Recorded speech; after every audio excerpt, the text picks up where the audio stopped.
Few months ago, back in February, I decided to pick up this book. I even paid $8 in shipping. So imagine my surprise in March when the book drops that I found out people were running into their comic book shops screaming and it was reselling on eBay for $100. So let me ask you this. Is Dork overhyped? This book is called Dork.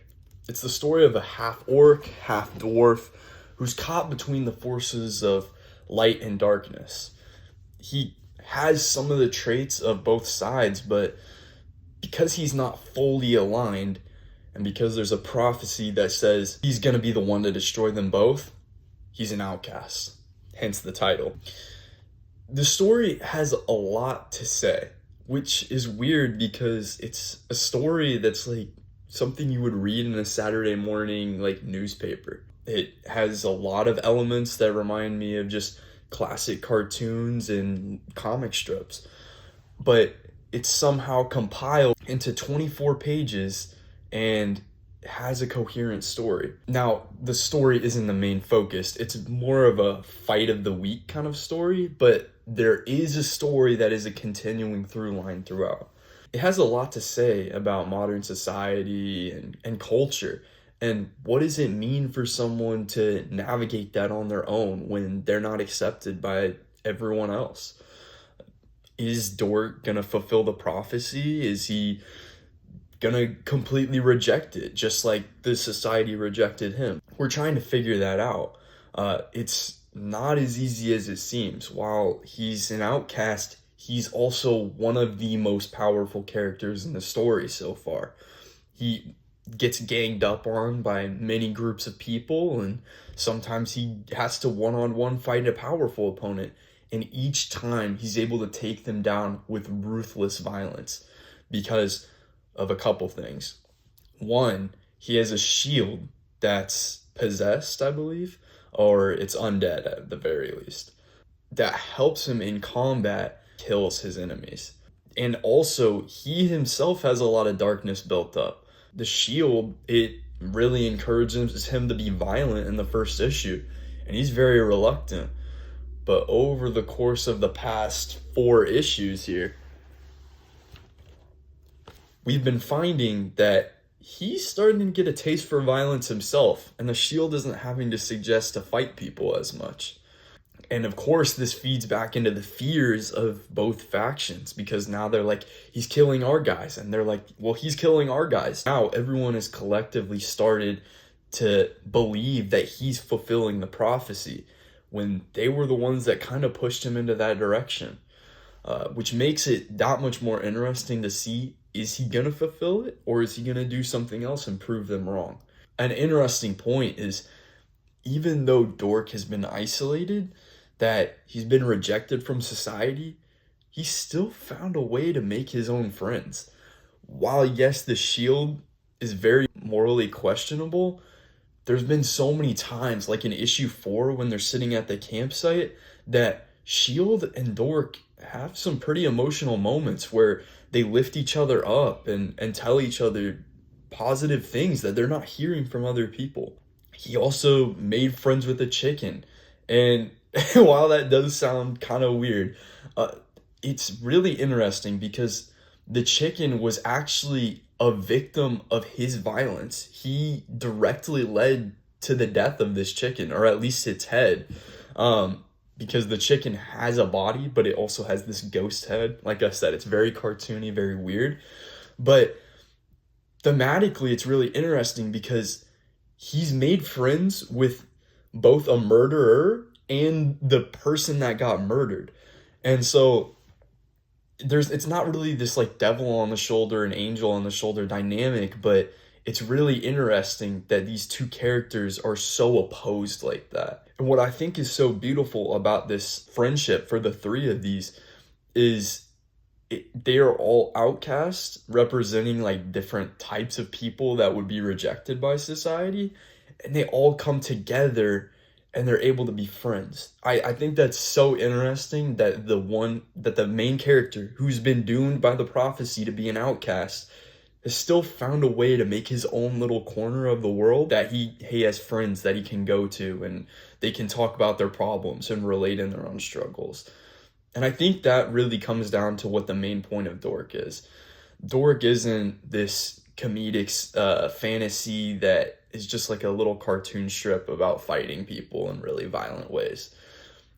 At the end of the day, I think Dork is really about what does it mean to be in a long established world with people that have misconceptions and notions about the world that you don't fit into, and how you find your own place and you're able to journey and grow as a person.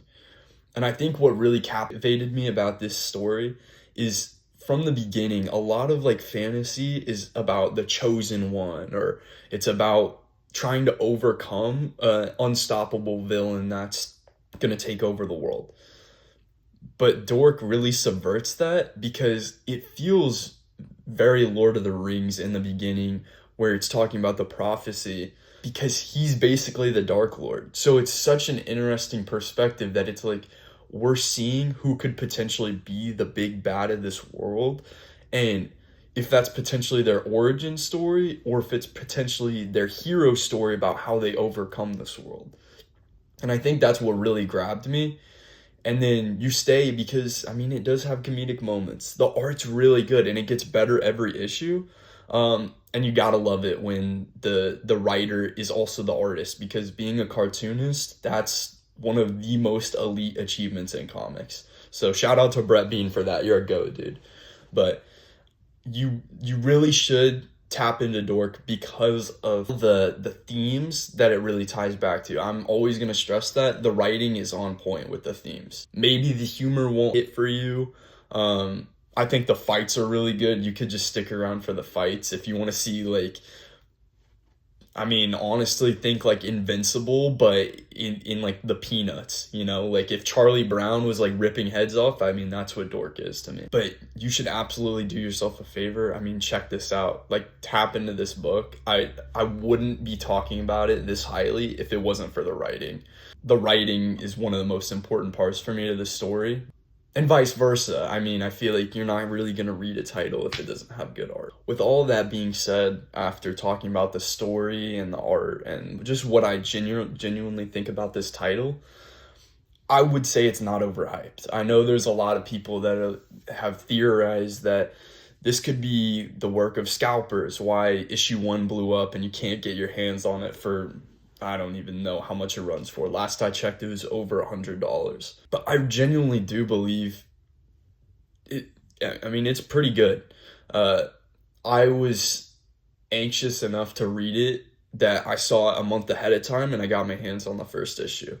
I really don't believe that I had this like crazy foresight to see that. I feel like people can kind of tell quality, or at least some people can tell it early. And I don't think I was alone in that. Now, don't get me wrong. I think there might have been a couple people who could have been doing that, but I think now it's pretty safe to say that we're on issue 4 and it's still getting multiple printings per issue. People like this book. I mean, they had 4 printings out in like the second or third month that the title had been released. That doesn't happen just because no one's reading it. Like, people are buying it and there's a demand for it. So there's a reason why they keep doing these printings. Just because second printings don't sell as well. I mean, unless they're really low print and no one buys those, then that's when they become rare. But second prints don't sell like that. Unless you're a title like this, which has super high demand. But I genuinely think when you break it down, the story resonates with people. It covers something that's a big problem in this society, and then it's really a really fun spin on like the classic fantasy elements that I think anybody can get into. If you've read the first issue or you've read early on, I would say give it another chance. I think it's super fun to keep up with month to month. I think that's the best way to read it. I heard somebody say that somewhere, and that really clicked with me, that I was like, yeah, it's really nice to look forward to this and expect, okay, this is going to be like my crazy fight for the month. I think that's a really fun way to read it. So get caught up and read the singles. I'm sure it'll be fun in the trade paperback form, but I really do like the single format for this story. Just because it is so digestible in just those 24 pages. But yeah, thank you for watching. Shout out Comic Collective. We are new to comics. We are the Lighthouse. We're going to be your guide to everything comics, and keep reading.